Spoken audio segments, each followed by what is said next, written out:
માંડવી નગરપાલિકાના પંડાકણમાં નગરપાલિકા પ્રમુખ અમીષાબેન રાઠોડ હસ્તે રાષ્ટ્રગીત ગાઈ સલામી આપવામાં આવી હતી। આ પ્રસંગે પાલિકા પ્રમુખ અમીષા રાઠોડે માંડવી નગરના પ્રજાજનોને 15મી ઓગસ્ટની શુભકામના પાઠવી હતી અને આપણા દેશને સ્વતંત્ર અપનાવનાર વીર શહીદોને યાદ કરી તેમને નમન વંદન કર્યા હતા। માંડવી નગરની વિકાસ ગાથા રજૂ કરી હતી અને નગરજનો તરફથી આપવામાં આવેલા સહકાર બદલ આભાર માન્યો હતો। વલ્લભવડ ખાતે પાલિકા ઉપપ્રમુખ પ્રવીણસિંહ અટોદરિયા દ્વારા ધ્વજવંદન કરાયું હતું અને તેમણે પ્રાસંગિક ઉદ્બોધન કરી વીર શહીદોને યાદ કરી નમન વંદન કર્યા હતા। તેમજ માંડવી ફાયર સ્ટેશન ખાતે પિનાલીબેન ઉપાધ્યક્ષ દ્વારા ધ્વજવંદન કરવામાં આવ્યું હતું।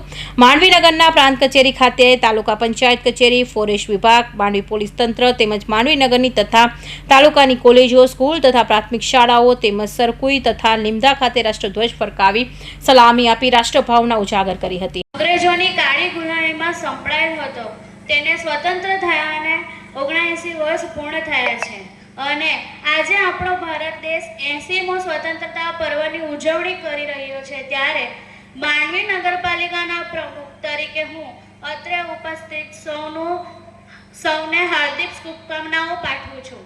આજનો દિવસ આપણે સૌ ભારતવાસીઓ માટે ગૌરવની લાગણી અનુભવી શકીએ તે દિવસ એટલે સ્વતંત્રતા પર્વ। આજનો દિવસ પોતાના જીવનનું બલિદાન આપનાર અસંખ્ય ક્રાંતિકારીઓ અને સ્વતંત્રતા સેનાનીઓ પ્રત્યે કૃતજ્ઞતા વ્યક્ત કરવાનો અવસર છે। આપણે જ્યારે પણ આપણા સ્વતંત્રતા ભારતની વાત કરીએ ત્યારે આપણને સૌથી પહેલા યાદ આવે છે મહાત્મા ગાંધીજી। મહાત્મા ગાંધીજીએ આપણા સૌનું સ્વતંત્રતાનું સ્વપ્ન પૂર્ણ કર્યું, પરંતુ ગાંધીજીનું સ્વપ્ન સ્વચ્છ ભારત બનાવવાનું અધૂરું છે, જે આપણે સૌ ભારત દેશના નાગરિકોની ફરજ છે।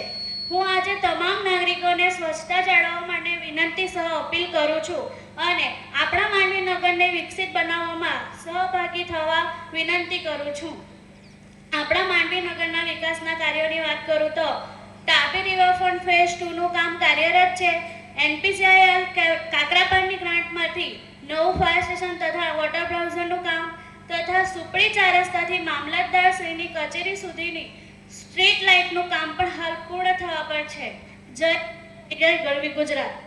દર વર્ષની જેમ આ વર્ષે પણ 15મી ઓગસ્ટ સ્વતંત્રતા દિનની ઉજવણી ખૂબ ઉત્સાહપૂર્વક અને ઉલ્લાસભર્ય માહોલમાં થઈ, જેમાં ગામના અગ્રણીઓ અને નગરજનો ખૂબ મોટી સંખ્યામાં ઉપસ્થિત હતા। તે બદલ આપ સૌનો હું આભાર માનું છું। હમીરસિંહ ચૌહાણ, માંડવી।